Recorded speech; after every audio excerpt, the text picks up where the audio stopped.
All right. So is everyone ready to see the prototype of the Safari potential Safari fix? Yeah. Is there a link that you? Nope. I'm doing it in the screen share. So it's going to be in the meeting invite, and the actual URL is it's an Uber conference.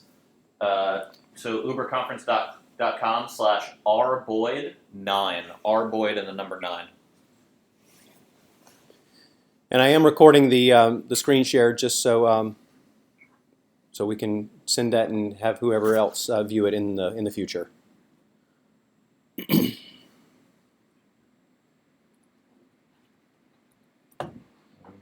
You guys just let me know when you're in. Oh, I'm sorry. I mean, I guess I've already seen it. So. And just to give everyone just a refresher on what the issue is, because we're making API calls to do all of the interactions with demandware, and those API endpoints, excuse me, live on secure.corellebrands.com. This works great in all the browsers except Apple has instituted their Internet Tracking Prevention 2.0 standard. Well, not standard, but their own capability. Not standard. Not standard. Capability inside of their browsers, both on iOS and on the Mac. And what it essentially does is it recognizes patterns of interactions between the browsers and servers, and things that it has patterns that it has classified as things that can be used to track users across sites. It is holistically blocking that traffic. And we were able to uncover that if a user has interacted with the site where those APIs are, it essentially whitelists that site for those API calls. So we did a number of prototypes, and I will talk you through some. I'm not going to show you all of them because they didn't work. Some of them didn't. Can everyone see my screen right now? Yeah. Okay. Yep. Yeah, I can plus that. Chad size that text. I'll Chad size the text. I can read it now. Yay. Okay. So essentially, I'm going to tell you what the prototypes were. So the standard is basically that's what we have now, and it's basically follows the exact same approach that we use on the current site, and it works on all the browsers except Safari. So if I switch over to Safari and go to corelletest.com, and I'll show you this. I'll show you how this works. Basically, on Safari, it makes a call to basically connects to the checkout side to do the session start. Then it does an auth, and now it's working. You clear your browser or incognito? Oh, I wasn't in incognito. Sorry.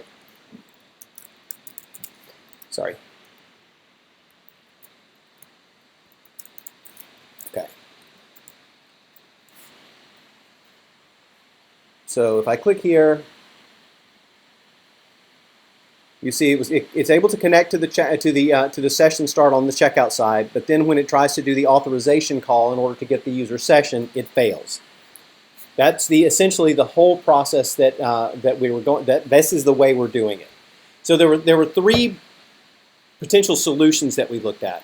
One was an inline hidden iframe, where basically when the page loads, if the authorization fails, then try to load this hidden iframe and then request that the users allow permissions to this other site.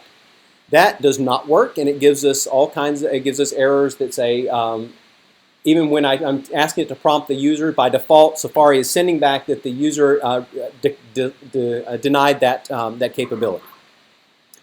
The next option was a visible iframe, and so what that did, and I'll even show you this one. So this one, you can see the error connecting to auth still happens, and this shared cart area down here, this is actually an iframe that lives on the checkout domain. Excuse me. But when I hit confirm, when I hit confirm, I actually continue to get an error in the console that basically says nope, access is denied on that. So you can see here, I have access denied. So that prototype did not work. The next option we looked at, which actually does work, is a redirect to the shared cart page. So basically, the idea here is that there would be if the user is on one of these browsers that doesn't support that level of API interaction, it redirects the browser over to a page that lives on the secure.corellebrands.com site. The user is then shown like a welcome to our family of brands. Here's some logos for all of our different brands, and then click here to continue, and maybe explains a little bit about the shared shopping cart. So to demonstrate that one, I'll click on redirect, and this will load a page that looks like this very quickly. The authorization will fail, and then it will redirect the browser. And this part may be too quick for you to see that whole process happen. So if I click on that, loads the page, fails, and then redirects to this Corelle brand shopping cart. This site shares a cart with our other sites. Please click below to continue shopping. This is where, and this is my beautiful design, but this is sort of I imagine logos here and some branding, and then a continue. When the user clicks continue, it basically sets a cookie on this domain. So you can see the URL up here is checkout test. So I'm actually on the checkout domain.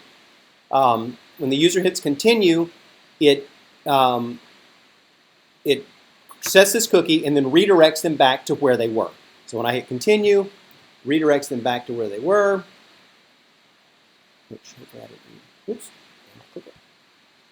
Redirects them back where they were, and then now you can see everything works.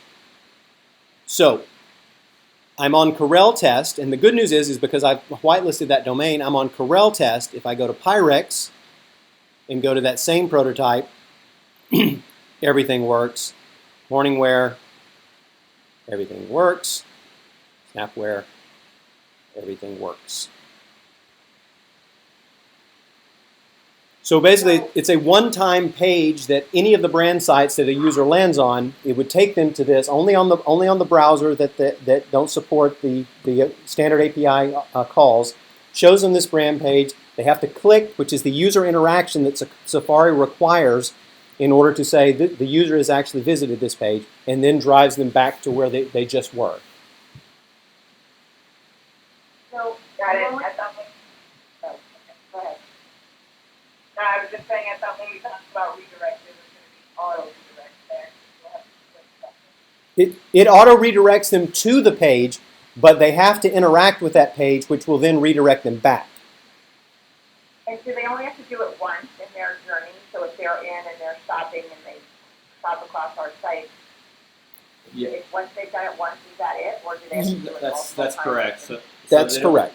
In most cases, they would only have to do it once. I know Anir had brought up a situation where someone was potentially using, a hardcore ad blocker like Ghostery. I'm going to demo that as well. Oh, okay. Yeah. So. But I just want to clarify, they'll have to do that once while they're browsing, but if they come back in tomorrow, because Safari has this ITP that has only 24-hour expiry period, so after 24 hours, if the user comes back in again, they'll still be redirected. So it's not a permanent fix because of that. That's my next question.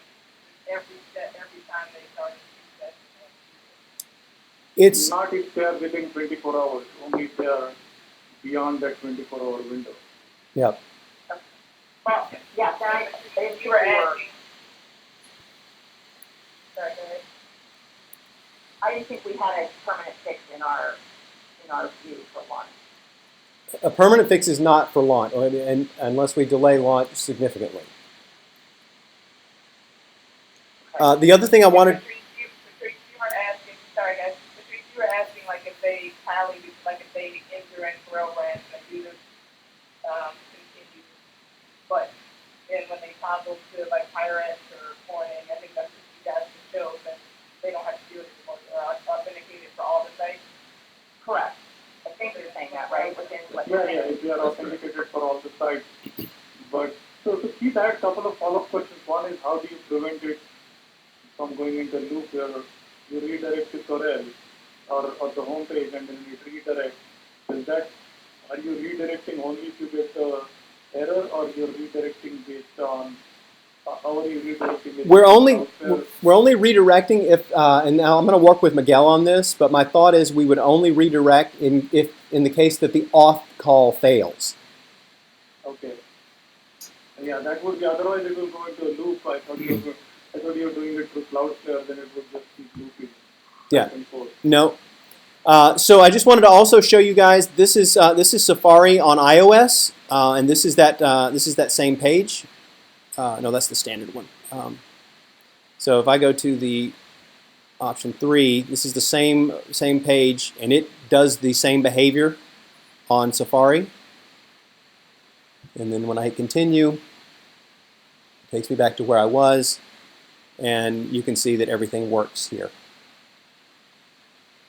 So it works Was on. that copy saying, explaining what was happening on the previous one too? Yes.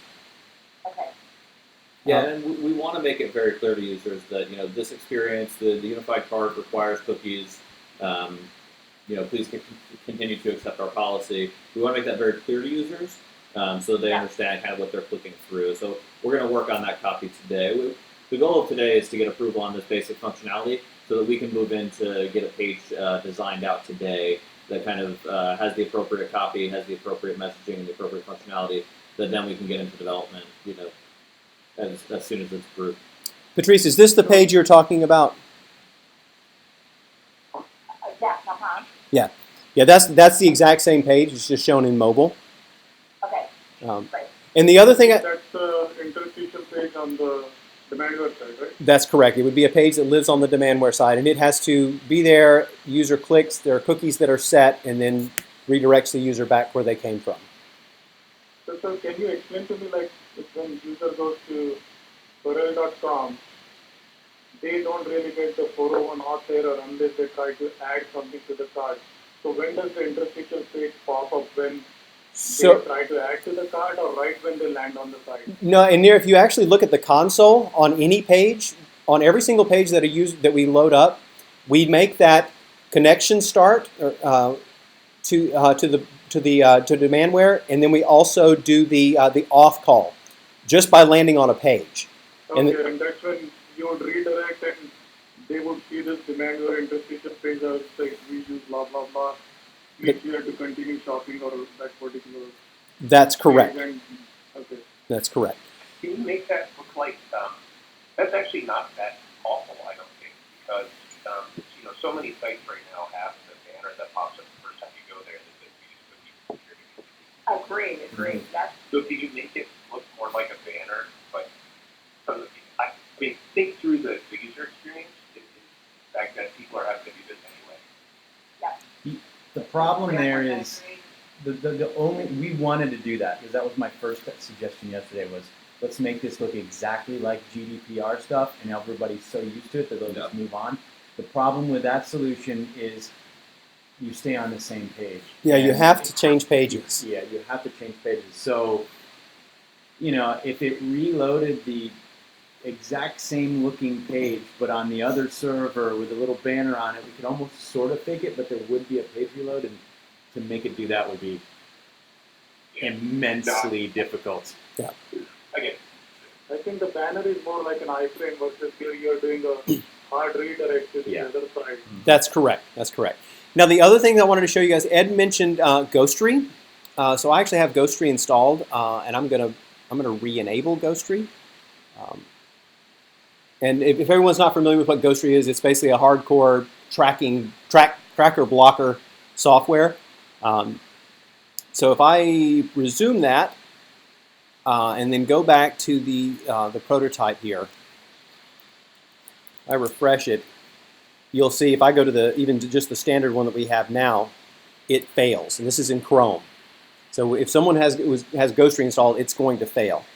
If I go to the page that does the same process that does the redirection, which is I just showed you, and it redirected over to the interstitial page on the checkout domain.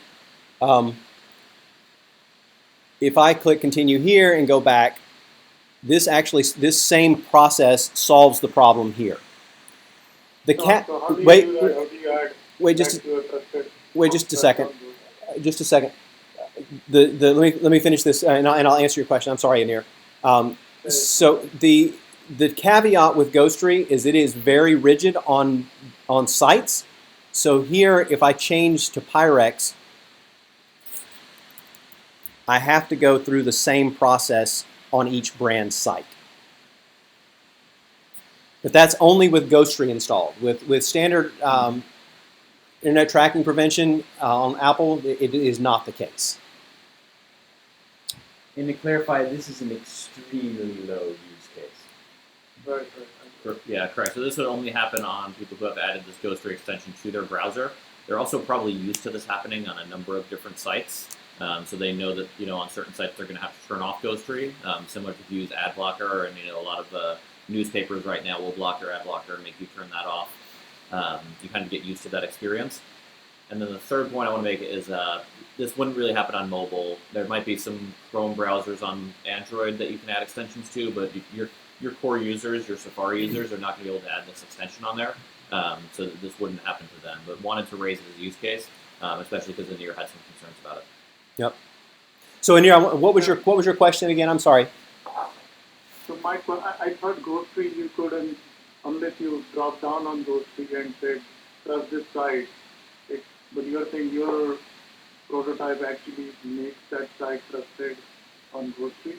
It sounds like Ghostery is trying to sort of embrace some of the same ITP issues that capabilities that Apple is doing.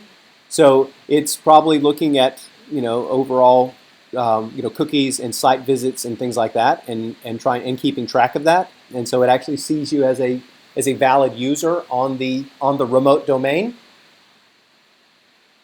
Okay. But it is. No, that's good.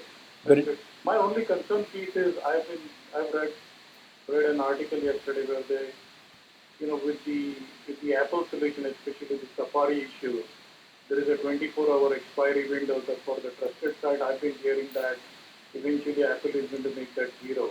So that would mean that this is only a temporary solution, because the day Apple completely blocks it and you lose that 24-hour trust window, you cannot, this would stop working. That would mean every time they go to the site, they would get perpetually redirected.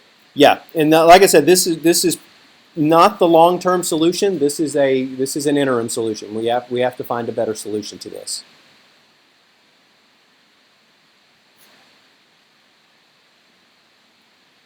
What are you guys' thoughts on this kind of approach? From my perspective, that interstitial page can be a very informative and even a page that helps build some of that cross-brand equity, because it would look the same on each site. Like it shows all the family of brands and really kind of sells that idea. Yeah. Are you guys good with this approach for launch? Yes. Sounds like it's what we have. So like that, I like the idea of making it, kind of be the family brand, as long as it looks just the least scary as possible regarding any security or I know that copy is going to be really important as well as the look and feel. Yeah. I do agree with Andrew, even though we can't get it to add function like the cookie acceptance pop-up, like if we can get it what looks like that, have somewhat similar, like it's not about cookies, but that's something that people are just comfortable with these days. So that was Yeah, let us think about that with Carrie and the UX team, because I sort of have a little bit of a different perspective on it, in that the page that they're landing on, although it is handling a security capability, it's not really a legal security thing. You're not talking about cookies and privacy policies and things like that. It's more about hey, explain. It's more of an explanatory page. Provide you with the best experience possible. We have a shared cart, and all of this stuff, and continue shopping. But yeah. And let's. Yeah, I'm not suggesting that the language be the same. I'm just saying like that look and feel and just the comfort level people have with that kind of pop-up now. So if you can hear something like if we get really detailed with what's happening and that sort of thing, I just fear that people just won't click. Yeah, I don't think we have bunch of copy on it. I think it's very simple. Really doesn't need Yeah, any send us what technical you language. showed in that prototype, so we can take a quick look, and yeah, thank you for having Terry look at it as well, and then I agree completely, yeah, I think that language is a really, it's not, it's perfect, it's a good start. And then visually, yeah, let's make it seem as seamless as possible, understand, you can't see the banner, like, yeah. So here's But what I I, think it's go ahead. and I think our use of this to some extent, Andrew, for your point, and I think it's okay for long term, and we'll figure out the long term. So here's what I would suggest is the best way to move forward is we split the approvals process for this in two. And the first approval is, are you good with this approach so we can get working on it from a technical perspective immediately? And the second approval will be what that page looks like and what content's on it, because we don't need that to get started, and I absolutely don't want to wait for that to get started unless you don't want to do this approach. Any dissenters on the approach, Andrew? Any of you both feel okay about the approach? Yeah, I mean, at this point, we don't really have a choice but to go with this approach or just block all the Safari users. So my only other question was, how does it affect SEO if it's doing a hard redirect as soon as you land? How does it affect what? SEO. So this SEO. this should be a JavaScript layer, and so it should not impact SEO at all. We'll vet with Adam and team just to make sure, but from our initial pass, it doesn't seem like an issue at all. Yeah, and even Google's headless, they're basically their headless bot that tries to render a page as it will render. As I understand it, that uses Chrome as the primary engine, and we don't have any issues with Chrome. And so even if it lands on the page, it's going to get through the authorization process without any issues. Right.